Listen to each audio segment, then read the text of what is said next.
지금 최근 이제 부동산 시장 상황에 대해서 제가 먼저 간략하게 이제 정리를 드리겠습니다. 5, 6 대책부터 8, 4 대책까지죠. 지금 근 3달 동안 정부의 초강력 대책이 4번이 연속으로 나왔습니다. 시장 투자자들부터 사실 저 출입 기자인 저까지도 굉장한 피로감을 지금 느끼고 있는 상황인데요. 그래서 그런지 굉장히 지금 부동산 시장이 거래 절벽 현상이 오면서 지금 이제 멈춘 상태입니다. 그래가지고 올해 하반기 집값을 전망한다면 어떻게 보시는지 먼저 안명석 부장님께 여쭤보겠습니다. 일단은 이제 뭐 사실은 처음 질문이 거의 결론이 될 것 같은 생각도 드는데, 그래서 좀 세 가지로 나눠봤습니다. 이제 가격이 어떻게 움직이고 있는지, 두 번째는 거래량, 그래서 세 번째는 집값을 어떻게 전망하는지, 이렇게 저는 한번 나눠서 말씀을 드리고 싶은데요. 첫 번째로 이제 가격 추이를 보면 많이 보도가 됐긴 했습니다만, 한국감정원 데이터를 보면 이제 작년 12, 16일, 그러니까 작년 지나서 올 들어서 어디가 많이 올랐나 보면 서울 같은 경우도 매매값이 0.67%고 전세가 2.6%니까 전세가 매매보다 훨씬 더 몇 배 많이 올랐거든요. 근데 이 0.67이 물론 조사하는 기간마다 조금 차이는 있지만 부동산 일리사 자료를 봐도 서울 중에서도 강남 상승폭은 1%가 채 안 되고, 오히려 노원구 같은 경우가 실제로 5%이기 때문에 강남보다는 외곽 지역에 흔히 중저가 아파트들이 훨씬 더 많이 오른 것으로 나타나고 있습니다. 그리고 이른바 이제 80대 책이 나오고 나서는 실질적으로 세종시 가장 많이 오른 곳, 그 다음에 많이 오른 곳들이 뭐 대전 유성이라든지 부산 해운대, 대구 수성, 그다음에 경기의 용인, 뭐 이런 지역들이었기 때문에 여러분들의 머릿속에 있는 강남이라는 글자는 지워져 있습니다. 그렇기 때문에 그러니까 대책 이후에 많이 오른 곳들은 오히려 중저가의 서울 외곽이면서 아니면 지방 또는 호재가 있는 뭐 광역시 중심의 상승세가 조금은 이어지고 있는 상황이라고 보시면 되고요. 이제 거래량 측면에서 보면 송 기자님 혹시 워낙 뭐 전문 기자이시니까 지금 강남을 사시는 분이, 강남에 사는 분들이 강남을 많이 사실 것 같아요? 아니면 강남 외에 사시는 분들이 많이 사실 것 같아요? 제 생각에는 최근에는 강남 밖에 사시던 분들이 많이 살지 않았을까라고 생각이 드는데요. 역시 아마 자료 보시면은 아실 텐데요. 자료 잠깐 띄워주시겠어요?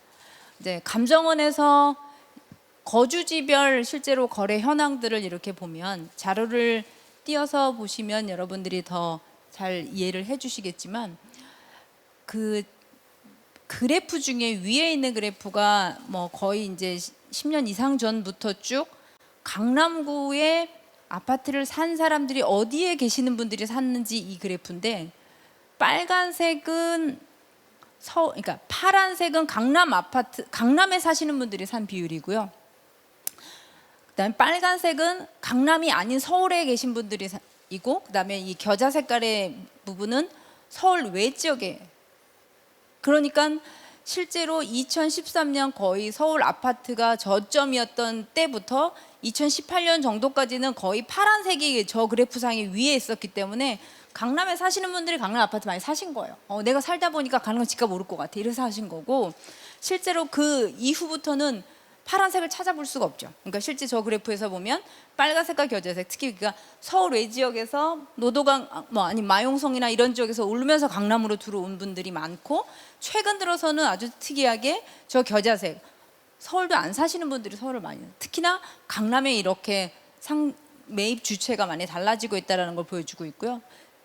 그 다음에 보면 사실 이게 강남만의 현상은 아니고 송파구 같은 것도 굉장히 비슷합니다. 송파구도 파란색이 송파구에 사시는 분들이 송파구를 샀던 거고, 그 다음에 빨간색은 송파구가 아닌 지역에 서울 사시는 분, 그 다음에 겨자색은 아예 그냥 서울이 아닌 지역에서 사시는 분들이기 때문에 송파구는 한 2019년까지는 그나마 파란색이 위에 보이다가 또 아직 아예 보이지 않는 그런 추세인 걸 보면, 그나마 강남 상권이라고 하는 곳들은 이제는 뭐 서울 사람들의 또는 아니면 우리나라 전체의 많은 분들이 살고 싶어 하거나 가지고 싶어 하는 그런 대상이 돼 있구나라는 걸 보면서, 그런데 어쨌든 이런 추세로 실제로 거래가 되면서 가격 상승세나 가격 추이가 이어지고 있었는데, 8월 들어서는 서울 아파트 거래가 굉장히 많이 급감했습니다. 2,300여 건 정도 수준이기 때문에 뭐 10,000건, 20,000건까지도 거래됐던 지난 7월의 추이에 비해서 실제로는 뭐 어디를 막론하고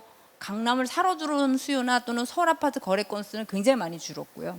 그래서 가격은 어떨 것이냐에 대한 이제 답이 마지막 세 번째인데, 자 그러면 거래가 많이 줄었습니다. 그 다음에 실질적으로 가격 상승폭도 많이 꺾여 있고 여기에는 정부의 대책에 대한 여러 가지 부담감들도 있고, 그것이 세금의 문제든 또는 대출에 대한 부분이든 실제로 많은 분들이 고가 아파트를 사시면서 걱정되는 거는 자금 어떻게 조달했어? 이거 계획서 내는 거 굉장히 부담스러워 하시거든요. 그래서 뭐 이미 사신 분들이 더 사러 들어가지는 않는 상황이고, 이제 이러다 보니까 실제로 집을 지금 사러 들어오시는 또는 사고자 하시는 분들은 무주택이거나 내가 갖고 있는 집이 조금 올라서 사는 정도 수준의 수요자라고 보여집니다. 그래서 추가적으로 지금 꽤 많이 올랐다고 하는 서울의 아파트를 사러 가는 수요들은 많지 않고 많이 줄어들 가능성이 있기 때문에 아마도 오히려 고가 주택은 약보합세일 가능성들이 많고,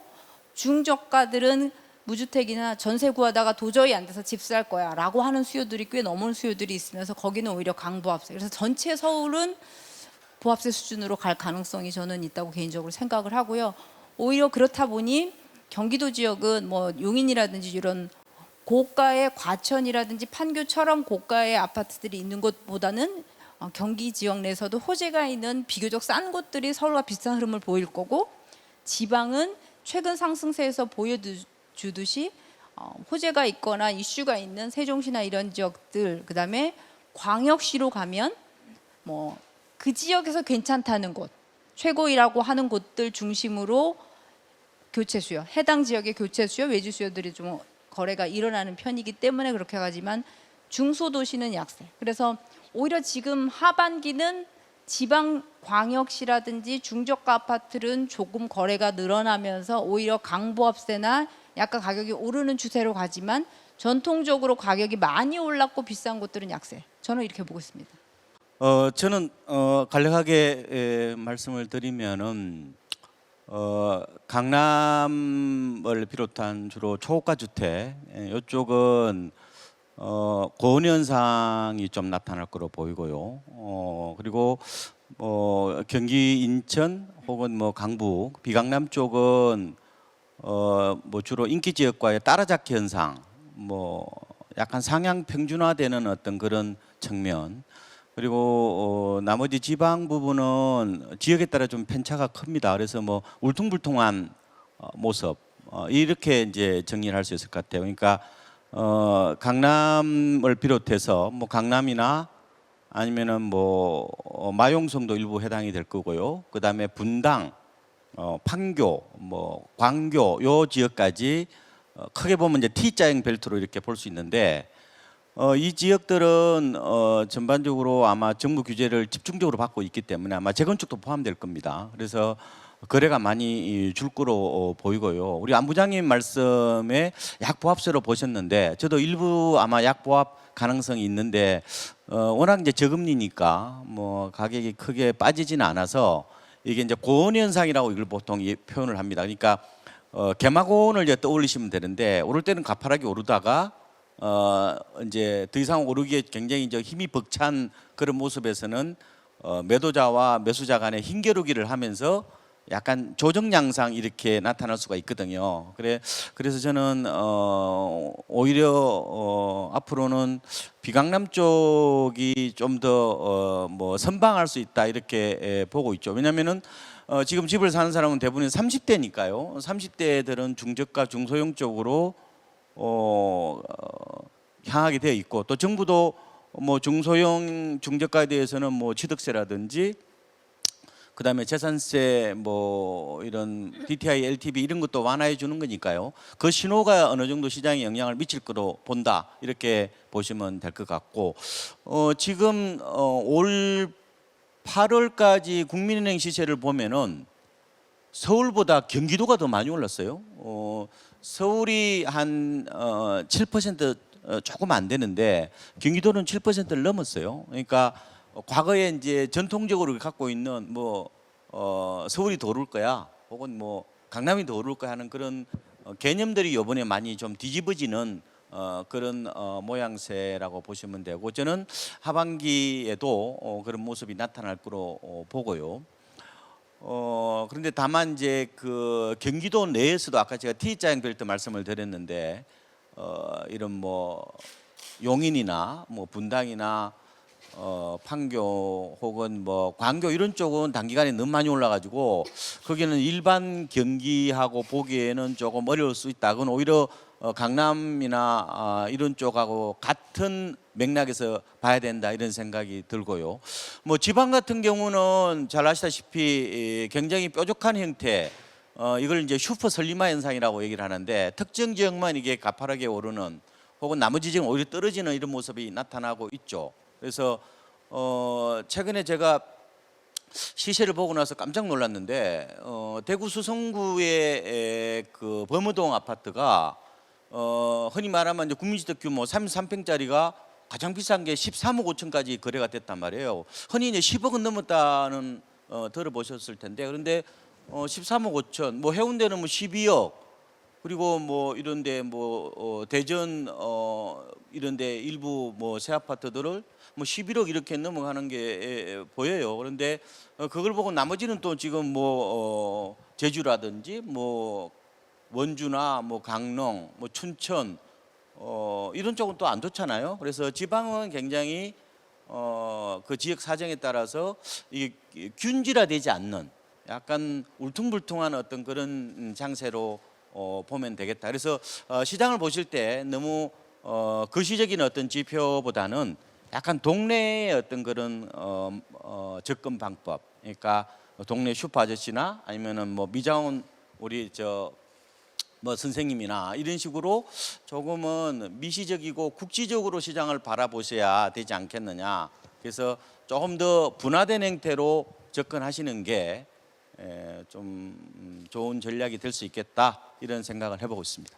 네, 지금 이제 전세 시장이 제가 생각하기에는 매매 시장보다도 더 문제라고 저는 보거든요. 근데 7월 31일부로 이제 임대차법 전월세 상한제랑 계약갱신 청구권이 이제 시행이 됐는데 제가 지금 감정원 데이터를 매주 이제 받아가지고 기사를 쓰고 있는데 아직은 반영이 안 되는 것 같다는 지금 느낌이 들어요. 이게 지금 일단 전세 매물이 잠긴 듯한 느낌이 드는데 어떻게 지금 하반기 서울과 수도권 전세 시장 좀 보시는지 양지영 대표님부터 먼저 의견 여쭙겠습니다. 저는 벌써부터 영향을 나타나고 있다고 좀 보거든요. 그러니까 지금 8월 달에 서울에서 그 체결된 그 전월세 임대차 계약건이 지금 6천 건 정도가 좀 넘었어요. 근데 이제 물론 이게 전달보다 이제 거의 47%가 줄어든 그런 수치이거든요. 물론 이제 8월에 체결된 계약된 부분들이기 때문에 한 달여 가는 더 가겠죠. 이제 더 늘어나겠지만 제 생각에는 1만 건을 넘지는 못할 거라고 생각을 해요. 1만 건을 넘지 못하는 건데 이거는 서울시가 집계한 그 통계 이후에 1만 건을 넘지 못한 거는 한 번도 없었거든요. 그러니까 어떤 1만 건이 안 된다. 그리고 전세의 어떤 계약들이 전월세 계약들이 이만큼 줄었다라는 거는 벌써부터 효과가 나타나는 부분들이고요. 과연 이제 전월세 임대차 3법들가 왜 3법이 진행이 됐는데 이후에 이렇게 전월세 계약이 줄었느냐라고 생각을 하면 집주인들 입장에서는 새로운 임대차 계약 그 법이 시행이 됐어요. 그러니까 좀 더 지켜봐야 되는 부분들이 있을 거고 또 새 뭐 임차인을 들이는 데 있어서 상당히 고민이 많은 시기예요. 반면에 어떤 전월세 그 임차인들 입장에서는 새로운 어떤 그 집을 구하기보다는 눌러앉는 그런 부분들도 있을 거고요. 결과적으로는 지속적으로 어떤 전월세 매물이 줄어들는 부분들이 있고 또 하나는 또 이제 가격 부분들이죠. 가격 부분들도 누구나 다 알다시피, 그러니까 집주인들 입장에서는 이렇게 이제 한 번에 끌어올린다. 전세 가격을 또 임차 가격을 올리는 부분들이 있기 때문에 가격 부분에서도 상당히 문제가 되고요. 사실 이제 강남권 같은 거래 부분에 있어서도 강남권 같이 전세 비중이 가격 비중이 낮은 것 같은 경우에는 집주인들 입장에서는 오히려 비워두겠죠. 그러니까 내가 차라리 그 뭐 임차인을 들여서 내가 임차인의 눈치를 보기보다는 차라리 비워두는 그런 사례도 또 늘 거고요. 앞으로 또 더 문제가 뭐냐면 임차인이 면접을 보는 그런 사례들도 생길 거라고 생각을 해요. 그러니까 뭐 캐나다나 특히나 뭐 임차인의 천국이라고 불리는 독일 역시도 그런 사례가 나타나잖아요. 그러니까 기본적으로 이제 임차인을 드릴 때 함부로 이제 보내기가 힘들고 가격도 올릴 수가 없기 때문에 정말 이 임차인이 전월세를 꾸준히 잘 낼 수 있는지, 뭐 어떤 이제 자격 요건이죠. 뭐 직장이 어디인지, 그동안 어떤 세금이라든가 이런 건 잘 체납은 없는지 여러 가지로 이제 면접을 보는 그런, 오히려 이제 전월세 그 집을 구하는 데 있어서 취업생들보다도 더 치열한 그런 상황도 발생을 할 수 있다라고 보거든요. 그러니까 임대차 3법이라는 부분들이 상당히 좀 벌써부터 영향을 주고 있고, 또 하나 이게 또 웃긴 어떤 사례들이 또 발생을 할 수가 있는 게, 한 아파트 내에서도 같은 아파트이고 같은 주택형인데도 불구하고 가격들이 천차만별인, 정말 들쑥날쑥한 그런 사례들도 발생을 할 수가 있어요. 그러니까 시기적으로 계약한 시기가 다르고 집주인들이 다르기 때문에 그런 부분들이 또 들쑥날쑥한 그런 상황들도 발생을 할 수 있겠구나라는 생각도 해봅니다. 그 전세 종말이나 전세 소멸로 가는 과정인 것은 맞죠. 그거는 뭐 저금리가 사실상 촉발을 했고, 임대차 3법이 일부 영향을 줄 수 있다, 이렇게 저는 보고 있는데요. 근데 과연 이게 그 시장의 관심은 전매 월세 시대로 바로 갈 거냐 하는 이제 부분이거든요. 근데 저는 당장은 전매 월세 시대로는 가지는 않을 것 같고, 주로 이제 반전세나 반월세가 이제 큰 흐름이 되는 쪽으로 약간 과도기적인 모습이 당분간 나타날 거로 봐요. 왜냐하면은 전세 보증금을 이제 반환을 해야 월세로 바꿀 수 있잖아요. 근데 일단은 뭐 목돈을 마련하기는 좀 쉽지 않고, 그리고 또 갭 투자도 어느 정도 있다. 그래서 당분간은 약간 전세와 월세가 섞인 하이브리드 형태의 임대차가 큰 흐름으로 일단은 보고 있죠. 그래서 그 과정에서 이제 첫 시험대가 이번 이제 가을 이사철이에요. 이제 수요가 많을 때인데 다소 좀 불안해질 가능성은 있다고 보고요. 왜냐하면은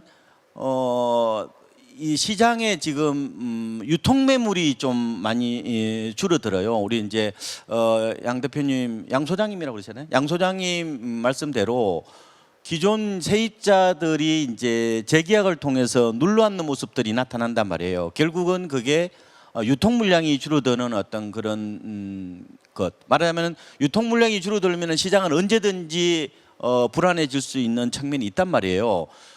지금 집주인들이 또 내년부터는 또 고가 주택을 기준으로 10년을 살아야 뭐 최대 80%까지 장특 공제를 받을 수 있고, 또 뭐 재건축도 2년 살아야 되는 측면, 또 공공주택은 지금 뭐 의무 거주 요건이 바로 공공주택뿐만 아니라 분양가 상한제 아파트까지도 입주와 동시에 들어가야 되잖아요. 그래서 적어도 2년에서 5년 정도 살아야 되는 문제. 그래서 전체적으로 전세 물량이 출회되는 어떤 그런 구조가 약간 달라지는 모습이잖아요.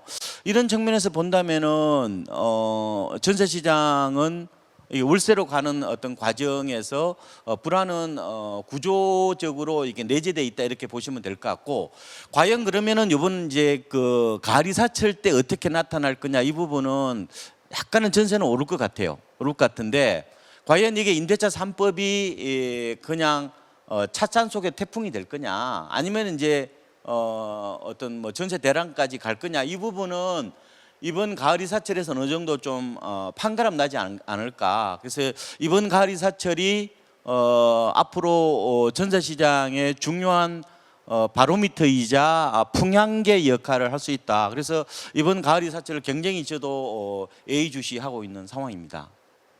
어쨌든 2014년 정도부터 기억을 하고 있는데 지금 6년 연속 이제 서울 집값이 오르고 있는 상황이라서 지금 참여정부 말기였던 이제 2006년, 2007년이랑 비교하는 사람들이 굉장히 많아요. 왜냐하면 그때 당시에 이제 2006, 7년도에 강남 재건축을 쫙 올라가다가 약간 이제 광보합이었고 그때 처음 이제 노도강 얘기가 나오기 시작하고 이제 그랬는데 지금 상황에 대해 비슷하다는 사람들도 많은데 그때랑 공통점은 뭐고 차이점도 분명히 존재를 한다고 보거든요.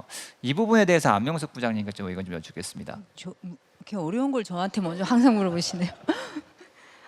공통점은요. 사실은 그때 2000년대 들어오면서 노무현 정부 시절도 그 이전부터 사실 그 IMF로 인한 위기를 극복하는 과정에서 금리를 낮추거나 또는 강남의 재건축 중심으로 투자 수요가 몰리고 뭐 여러 가지 요인들이 복합적으로 작용하면서 사실 주택 가격이 오를 분위기나 그러니까 경제적으로도 그렇고 부동산 시장 내적으로도 그런데 노무현 정부가 집권을 했던 상황이고 이제 지금도 사실은 비슷한 상황이었었습니다. 그래서 금리가 계속 낮춰져 가면서 유동성이 공급이 되는 과정에 또는 뭐 집값이 올라갈 수 있을 만한 그런 경제적인 상황들이나 여건들이 조성됐던 상황이고 그러다 보니까 이제 정부 입장에서는 어느 정도 가격을 안정시키기 위해서 많은 규제를 그 규제의 방법이라는 것들은 대출을 규제한다든지 또는 세금을 올린다든지 그런데 뭐 강도의 차이는 있었지만 사실 방법들은 굉장히 많이 비슷했다라고 보여지는 부분인데 이제 그러면서 그때와 거의 데자뷰처럼 느껴지는 게 지금의 가격을 보면 제가 이제 자료를 준비해 왔습니다만 이제 한번 보시면 많은 분들이 뭐 이렇게 딱 두 가지 지역 강남구 노원구만 갖고 비교하는 게 노원구 사시는 분들이 기분이 나쁘시라고 제가 뭐 비교한 건 아니고요. 서울 25개 구 중에서 자가주택 자기 집에 자기가 사시는 분들이 가구가 가장 많은 곳 중에 하나가 노원구고요. 가장 낮은 곳 중에 하나가 강남이니까 이 두 곳을 비교를 해보면 그 그래프 안에 있는 주황색의 노원구의 가격이 최근 한 10 몇 년 동안 강남구의 그 초록색 가격보다 높았던 적은 딱 2번입니다. 그러니까 2006년에서 2007년 오르실 때 강남의 아파트 가격은 떨어져서 오히려 하락 추세였지만 유독 노원구의 주황색만 올랐었던 때가 있었고요. 최근에 그 정도까지는 아니지만 올 들어서 강남보다는 노원구 상승폭이 더 컸었던. 그러니까 그거를 뭐 단지별로 보면 그 다음 페이지에서 보시는 것처럼 그때 당시 2006년 7년에 많이 올랐던 아파트 단지를 보면 마포구, 구로구, 양천구, 뭐 양천구, 성북구, 노원구 이런 지역에 있는 곳들이 최근에 2019년에서 올 최근 1년간 많이 올랐던 곳입니다. 그러니까 여기에 강남 없습니다, 거의.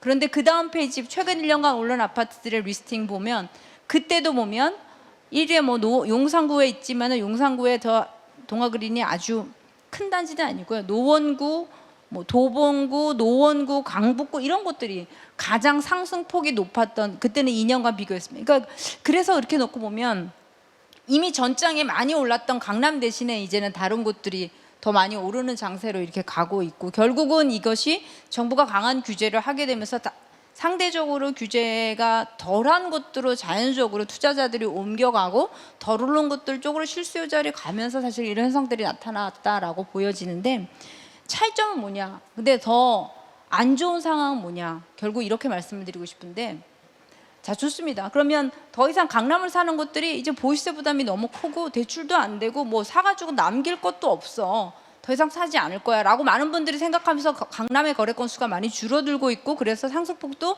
줄어들었다고 정부도 생각하고 있고 저도 일정 정도 동의를 하고 있습니다만 그런데 왜 떨어지지 않을 수도 있냐 또는 왜 떨어지지 않는 거냐 기존 주택의 매물이 나와야 떨어집니다. 나올 수 있을까라는 상황인 거죠. 왜?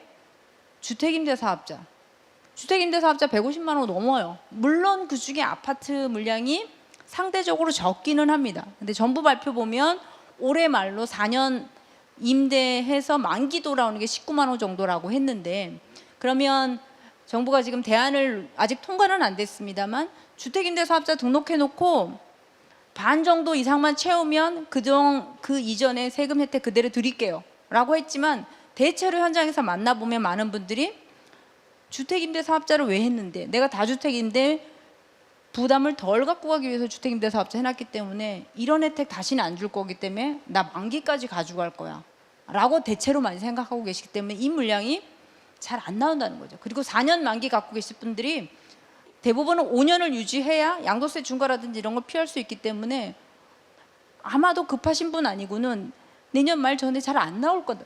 그러니까 내년 상반기에 정부가 10% 다주택자들에 대해서 5월 말까지 빨리 파세요라고 줬지만, 안 그러면 10% 더 올려요 양도세 이런데 팔 의향이 없거나 아니면 뭐 그래도 별로 상관없을 상황으로 이미 포트폴리오가 주택임대사업자 등록을 해놓은 분들이 많기 때문에 구축의 매물들이 안 나오는 거죠. 당장 신축도 많지 않고 이제 이러다 보니까 쉽게 가격이 빠지기 좀 어려워서 정부가 사실은 2006년하고 비교할 수 없을 만큼 강한 대책을 내놔서 신규 수요는 많지 않지만 기존 매물이 안 나오면 이게 가격이 쉽게 큰 폭으로 빠지기 어렵다. 그래서 그때보다 사실은 저는 더 상황이 어려운 상황이 아닌가 이렇게 보여집니다.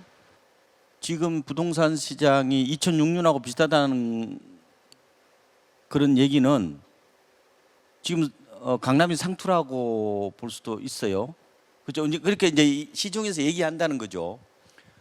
2006년하고 2020년하고 유사성 부분을 저도 얘기를 많이 들어요. 그만큼 집값이 이제 많이 올랐다 이렇게 보고 있죠. 실제로 지금 저희 국민은행 통계인데 보통 이제 주로 서울 수도권의 그 바닥이 통계적으로는 2013년 1분기예요. 근데 저희들이 실제로 느끼기에는 2012년 한 10월 정도죠. 실거래가 보면은 오히려 그때가 가장 이제 쌉니다 보면은. 그런데 대체적으로 아마 제가 봤을 때 서울 지역이나 아니면은 뭐 분당, 판교 요쪽으로 이제 과거 버블 세븐 지역 서울 기준으로 보면은 한 2배 정도 올랐고요. 많이 오른 데는 한 3배 정도까지도 오른 것 같아요. 그만큼 많이 올랐다는 거죠. 통계적으로는 그렇게 많이 오르지는 않았어요. 이제 서울이 지금 올 8월까지, 그러니까 2013년 1월부터 올 8월까지 서울이 43% 정도 올랐고요. 강남이 한 52%, 강남구가요. 아까 노원 말씀하셨는데 노원구는 한 44% 정도. 분당이 많이 올랐어요. 분당이 강남구보다 더 올랐는데 55% 정도. 수도권 전체는 한 28% 정도 올랐습니다. 그런데 지금 2006년도를 자꾸 이제 떠올리는 것은 그때 이후에 시장이 어떻게 보면은 정점을 찍고 그때 갑자기 빠지지는 않았어요. 2007년은 이제 DTI 도입하면서 수요가 많이 이제 위축이 되었죠. 그래서 대체적으로 지금 2006년도를 떠올려 보면은 2006년 11월이 거의 정점이었어요. 엄마 아파트가 흔히 말하면 33평짜리가 14억을 찍었을 때, 그거는 약간 글로벌 경기하고 같이 맞물렸어요. 실제로 미국 S&P 지수를 보면은 고점이 2006년 7월 정도란 말이에요. 그러니까 엄마 아파트하고 거의 비슷하게 움직였는데 지금은 미국과 우리하고 같지가 않아요. 그죠? 근데 약간 물론 최근에 미국도 오른다는 얘기가 있긴 하지만 우리가 이렇게 지속적으로 거의 7년째 지금 올라가고 있는 모습이에요. 그러니까 저도 이게 너무 많이 올랐다. 이분에 좀 약간 겁도 나요 지금 솔직히. 그런데 그런 측면에서 보면은 우리가 2006년, 2007년도의 어떤 그런 교훈이라 할까요? 그러니까 조금은 저는 되새길 필요가 있다. 이게 산이 높으면 이제 골이 깊다고 그래서 이게 산고곡심이라고 이제 흔히 얘기를 하는데 이 부분. 근데 물론 이제 과연 집값이 아까 우리가 그 강남을 얘기할 때는 고온 현상이라고 저는 말씀을 드렸는데 이 고온 현상은 지속될 수도 있어요. 그런데 계속 추가적으로 오르기는 좀 벅찬 모습이죠.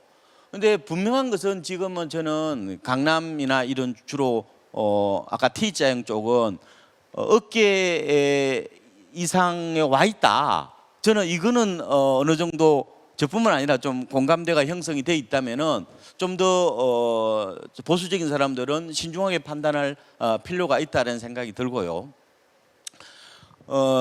아까 이제 그 노원 쪽이 좀 요사이 생각보다 많이 올랐어요. 저희도 국민은행 통계 봐도 진짜 한마디로 뭐 시세가 분출이 됐다고 할 정도로 올 들어서 지금 서울이 아까 7% 조금 안 올랐다. 그러니까 6.96% 정도 올랐는데 강남은 4.5%밖에 안 돼요. 노원이 지금 11.4%란 말이에요. 그러니까 엄청나게 이제 올랐는데 이게 이제 자꾸 이제 그 2008년도를 떠올립니다. 실제로 노원구 아파트를 보면은 고점은 2006년이 아니었고요. 2008년 4월 5월이었어요. 그때도 이게 이벤트가 있었어요. 그때 총선을 했잖아요. 그때 뉴타운 광풍이라고 아마 기억하실 텐데 골목골목 돌아다니면서 후보들이 우리도 뉴타운 하겠다 그러면서 주로 비강남은 2008년도 2분기가 거의 정점이었단 말이에요.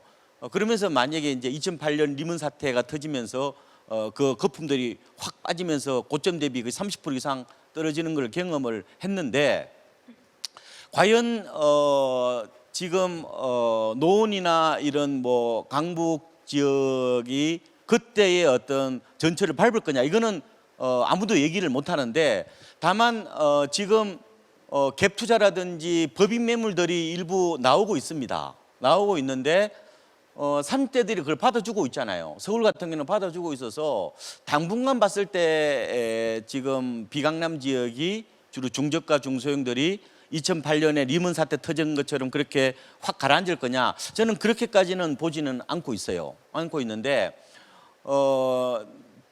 그래서 좀 우리가 자꾸 2006년하고 2007년도를 자꾸 떠올리는데 굳이 그때하고 지금하고 공통점으로 본다면은 제 생각에는 과잉유동성이라는 측면은 있어요.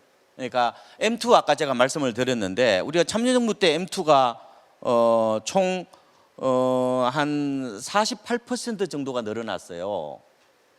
그런데 지금 이 정부 들어서 M2가 25% 정도 늘어났어요. 아직 뭐 임기는 다 안 끝났지만 좀 유동성이 좀 많다. 이 정도는 저는 약간 공통적인 측면이 있다. 결국은 지금은 유동성 장세라는 측면, 그거는 뭐 전 세계적으로 같은 뭐 측면도 있는데 꼭 차이를 둔다면은 우리가 참여정부 때는 강남 불패였어요. 지금은 그게 아니다. 그렇죠. 오히려 지금 중소형들의 어떤 그런 중저가들의 어떤 뭐 선전 혹은 반란 이런 식으로 본다면은 과거에 강남 쏠림에서 지금은 서울 쏠림도 좀 더 나가서 뭐 수도권 쏠림 그리고 지방은 굉장히 특정 지역 쏠림 뭐 이런 식으로 좀 과거와 좀 달라진 모습들이 나타나고 있다. 그래서 강남이 무조건 많이 오른다 이 생각들은 최근 들어서는 약간 좀 무너지고 그러니까 금액 단위로 보면 더 오르실지 모르지만 퍼센트지로 본다면은 과거의 어떤 그런 흐름과 지금이 다르다. 가장 큰 원인은 2006년도, 2007년도 당시에는 집값을 이끄는 사람들이 베이비부머였다. 지금 바로 30대 밀레니얼 세대, 그러니까 확실히 시장을 이끌어가는 어떤 그런 트렌드나 어떤 패러다임 자체가 많이 좀 달라졌다. 이거는 좀 저는 지적을 해볼 수가 있을 것 같습니다. 그렇다면 지금 이제 머니쇼 지금 보고 계신 분들이 가장 궁금해하실 만한 이제 질문을 이제 하려고 하는데요. 지금 많은 분들이 이제 세 분 다 말씀하셨지만 한 2014, 15 뭐 이때까지만 해도 주택을 이제 일단 사는 게 이득이라는 이제 그런 시각들이 많았었어요. 근데 지금 같은 경우는 이제 굉장히 시장 자체가 전망도 어려운 상황인데 주택을 구매하는 사람들이 이제 어떤 포지션을 해야 되느냐. 근데 지금 시장이 굉장히 복잡하기 때문에 각각 지금 다 뭐 지역별로 뭐 다 연령별로 다 다른 상황이라고 지금 말씀하셨는데 뭐 무주택자는 어떻게 해야 되는지, 1주택자라면 어떻게 해야 되는지, 다주택자라면 어떻게 해야 되는지 다 각각 다를 것 같거든요. 지금 양 소장님께 일단 의견 좀 여쭤볼게요. 참 이 질문들이 가장 좀 어려운 것 같아요. 저는 이제 뭐 사실 뭐 투자를 해라 혹은 뭐 가지고 있어라 뭐 팔아라 이렇게 얘기하기가 상당히 좀 예민한 부분들이기 때문에 이런 질문들을 많이 받지만 쉽게 못하는 질문이거든요. 그렇지만 이제 뭐 간략하게라도 좀 말씀을 드린다고 한다면 무주택자들 입장에서는 사실 앞으로 더 힘들어질 것 같아요. 오히려 왜냐하면 이제 임차 시장이 되게 불안할 거기 때문에 지금 뭐 전세 물량들은 당분간 계속해서 더 줄어들 거고요. 반면에 이제 그 집주인들 입장에서는 뭐 반전세나 월세를 선호할 거기 때문에 무주택 입장에서는 사실 이제 월세에 대한 부담이 앞으로는 더 커질 거다라는 거죠. 그렇기 때문에 무주택자들의 입장에서는 월세를 그렇게 부담되는 부분들을 꼬박꼬박 내야 된다라는 거는 어떤 경제적으로나 심리적으로 대한 되게 압박감이 클 거고요. 그래서 무주택자들 입장이고 어느 정도 자금이 조금 준비가 되어 있거나 한다면 청약이라든가 이런 부분들은 지금부터라도 적극적으로 노려볼 필요는 있는 것 같아요. 그러니까 우선 뭐 민간 택지 분양가 상한제 시행이 됐기 때문에 또 이제 일반 아파트보다도 더 이제 저렴하게 또 분양을 받을 수 있다라는 부분들도 있고 정부의 어떤 공급 대책들도 무주택자들을 위한 어떤 혜택들이라든가 공급 비율들도 상당히 많이 늘어나고 있잖아요. 공공주택이라든가 민간 택지들도 그렇고 자격 요건도 조금 더 이제 완화해 주는 부분들이 있기 때문에 무주택자들 입장에서는 뭐 사는 거주지라든가 관심 지역들 주변으로 해서 청약 시장은 좀 적극적으로 해볼 필요는 있지 않은가라는 생각이 들고요. 1주택자들인데 갈아타기를 하시는 분들 입장에서는 신중해야 될 것 같아요. 그러니까 이제 팔고 입주를 해야 되는 목적으로 대출을 받는 거기 때문에 그런 부분에 있어서 이제 그 시기가 상당히 중요할 것 같아요. 그러니까 먼저 오히려 매도를 하고 집을 사는 게 낭패 보지 않지 않을까라고 해서 갈아타기 하시는 분들은 좀 신중해야 되지 않을까 생각이 들고 가장 궁금하시는 부분들은 이제 다주택자들 입장일 것 같은데요. 뭐 다주택자들 입장에서는 가지고 있는 부담들이 앞으로 계속 커지잖아요. 그러니까 보유에 대한 부분들이 보유세에 대한 부분이 올해보다도 내년이 더 커질 거고 그렇기 때문에 이제 처분하시는 부분들이 이제 그 분들이 생길 건데 늘 뭐 언론에서나 뭐 주변에서 말씀을 많이 들었겠지만 가장 이제 매도를 하신다면은 양도 차익이 가장 적은 것부터 뭐 지방부터 파시는 분들이 좀 많으시겠죠. 그러니까 그게 맞는 부분들이고 여기에서 또 중요한 부분들이 그 부분인 것 같아요. 그러니까 다주택자들에서 그 내년 1월부터죠. 내년 1월부터 이제 만약에 2주택자들 양도를 했을 때의 비과세를 받는 기준이 상당히 또 문제가 될 수 있기 때문에 뭐 예를 들면 2주택자가 내년 1월에 한 주택을 팔았다 그랬을 때 나머지 주택의 어떤 비과세 기간이 그 전에 가지고 있던 그 기간부터 산정이 되는 게 아니라 먼저 이제 팔았던 주택, 즉 내년에 1월에 팔았다 하면 2002년 후죠. 그러니까 2013년 1월에 나머지 주택들도 비과세 조건이 되는 거기 때문에 기간 부분에서는 오히려 내년에 파는 것보다는 올해 파는 게 어떤 세제 혜택이라든가 이런 부분들이 좀 더 있겠지 않을까라는 생각을 좀 해봅니다. 네. 아까 이제 결국은 액션이잖아요. 말씀하신 것처럼 행동으로 어떻게 할 거냐 실천에 대한 얘기인데 사실 굉장히 그 뾰족한 답이 그렇게 바로 떠오르지 않아요. 그러니까 마법의 어떤 뭐 해결사를 찾기가 참 어려운 건데 어떤 제한된 어떤 여건 하에서 나름대로 최선을 다해 보는 방법이 저는 이제 좋을 거라고 보는데 만약에 이제 무주택자시면은 뭐 주로 장기 무주택자 가점이 높겠죠. 그런 분들은 당장 내년부터 또 사전 청약 상기 신도시에서 받잖아요. 그러면은 청약 쪽에 좀 더 초점을 맞춰야 되고, 특히 이제 가점이 한 55점 이상 되시는 분들은 통장을 버리기가 좀 아깝잖아요. 그러니까 어떻게든지 좀 가점을 좀 늘려보는 방법, 뭐 자제분을 한 명 더 놓든지 뭐 어쨌든 그쪽에 올인을 해야 되고, 저는 가점이 50점 넘는 분들은 저는 흔들리면 안 된다.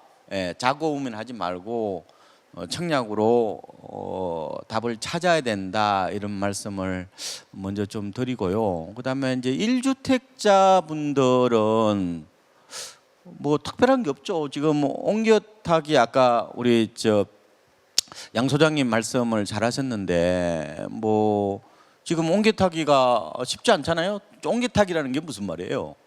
소위 말하는 싼 집에서 비싼 집으로 가는 걸 얘기하는 거잖아요. 비싼 집에서 싼 집으로 가시는 분은 그거는 옮겨타기라고 하질 않죠. 그거는 다운사이징이라고 얘기를 하는 건데, 근데 지금 앞으로의 트렌드가 초가 주택의 약세 가능성, 중저가 주택의 뭐 선전, 이런 식으로 만약에 그림을 잡아본다면은 이게 내 거 싸게 팔고 저거 나중에 집값 싸지는 뭐 그런 상황이 되는 거잖아요. 근데 이제 그래서 조금은 옮겨타기 부분은 이게 잘 판단하셔야 된다는 생각이 들고, 그런데 다만 이제 투자보다는 이게 필요가 더 우선이거든요. 꼭 필요하면 가셔야 되지 어떡하겠어요. 다만 그랬을 때 이제 아까 양 소장님 말씀을 좀 부연해 드리면은 지금 그 1주택자들이 이제 그 갈아타기에서 두 가지가 있어요. 하나는 대출이고 하나는 이제 양도세 부분인데, 규제 지역에서 지금 대출을 받으면은 6개월 안에 종전집을 팔고 전입을 해야 돼요. 그죠? 근데 세금 측면, 규제 지역에서 세금은 일시적인 1가구 2주택이라고 아마 많이 얘기를 들었었을 텐데, 규제 지역에서는 그거는 1년이에요. 근데 비규제 지역, 뭐 부산이라든지 광주 이런 데서는 3년이죠. 예, 3년이지만 1년 안에 결국은 양도세 때문에 갈아타기를 다 해야 된다는 거죠. 그러니까 새 집을 사고 나서 종전집을 1년 안에 팔아야 된다는 건데, 이게 좀 복잡하잖아요. 그러면은 요새 뭐 좋은 집으로 가시려면 대출 받아야 되잖아요. 그렇다면은 결국은 6개월 안에 다 해결해야 된다는 거잖아요. 그죠? 그래서 요 사이일수록 집이 안 팔릴 수도 있어요. 그러니까 양 소장님 말씀대로 선매도 후매수라는 그 원칙을 지켜야 된다. 특히 집 한 채 갖고는 장난치면 안 된다. 그래서 반드시 이 원칙, 특히 뭐 약간 뭐 빌라 같은 데서 아파트로 옮기신다든지 단독주택에서 아파트로 옮기신다든지 뭐 지방에서 좀 더 인기적으로 옮긴다, 이럴 경우에는 반드시 선매도 후매수 원칙을 지켜야 된다는 말씀을 드리고, 다주택자분들은 그것도 답이 없어가지고, 다주택자분들은 결국은 이제 고민을 하셔야죠. 막 과연 이거를, 그러니까 주택 수를 줄여야 된다는 부분에 대해서는 많이 공감을 해요. 그런데 이걸 시장에 매각할 것이냐 아니면은 뭐 정리를 할 것이냐, 이 부분들은 계산을 좀 한번 해보시고 좀 판단을 하시면 될 것 같다. 아마 내년 이후 내년 2021년, 2022년이 되면은 보유세 부담이 지금보다 훨씬 더 많이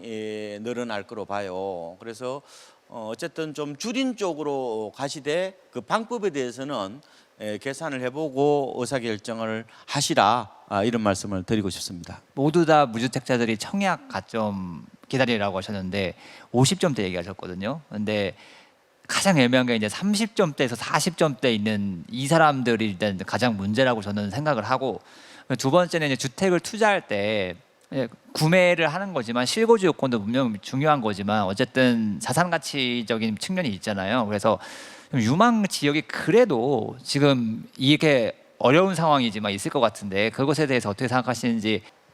가장 많은 딜레마, 이제 청약을 기다릴 것이냐. 근데 기다리는 게 사실은 쉽지 않으신 것 같아요. 심리적으로 다툼도 많고, 가족에 가면 뭐 당신 때문에 여태까지 청약 안 하고 있었는데 이게 뭐야 뭐 이러면서.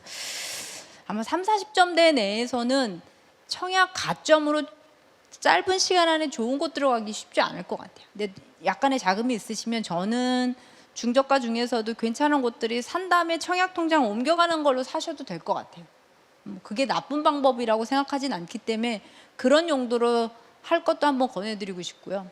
그러니까 지역을 선택하라라고 하면 저도 요번 상승기를 쭉 보니까 야 강남만 올라 이러다가 보니까 마용송이라는 이름이 나오고 뭐 새로운 신조어들이 나오면서 그 지역이 각광받기 시작을 했었는데 결국 쭉 돌고 오면 순환매처럼 지금 끝까지 가다 보니 이제 노원구나 외곽이 안 올랐던 성북구, 도봉구 막 이런 게 오르면서 그 가격 차이가 비슷비슷하게 결국 유지되더라는 거죠. 그래서 보면 뭐 꼭 길게 보면 비싸게 좋은 데만 오르는 건 아니더라라고 할 수는 있지만 그래도 많은 분들이 기대하시기는 야 전문가로서 만약에 요번 상승 시대에 보면 그 뭐 특정 단지를 말씀드려서 그렇습니다만 뭐 마레프나 아니면 강북의 경희궁자리가 그렇게 오를지 어떻게 알아서 그런데 좀 찍어달라는 거야. 뭐 약간 이런 기대가 있으실 것 같으니까.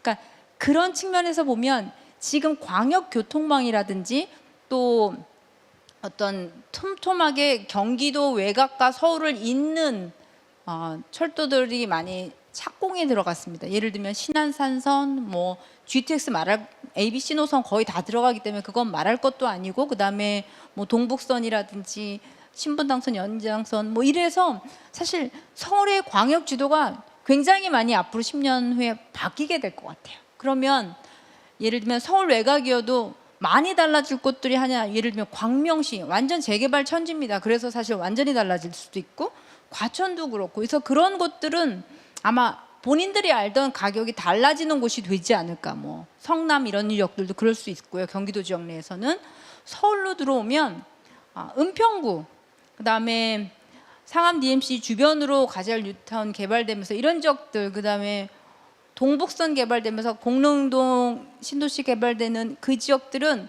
여러분이 지금 생각하시는 것과 5년이나 10년 후쯤에 보는 지역이 완전히 달라질 것 같아요. 저는 그런 지역이라면 괜찮지 않을까 생각합니다. 그래서 너무 무리하지 않으셔서 그런 지역 근처에 살지만 그동안 눈여겨보시지 않았으면 저는 추천해드리고 싶습니다. 물론 용산 좋은 거 알지만 용산 들어가기가 쉽지 않습니다. 대안도 많지 않고.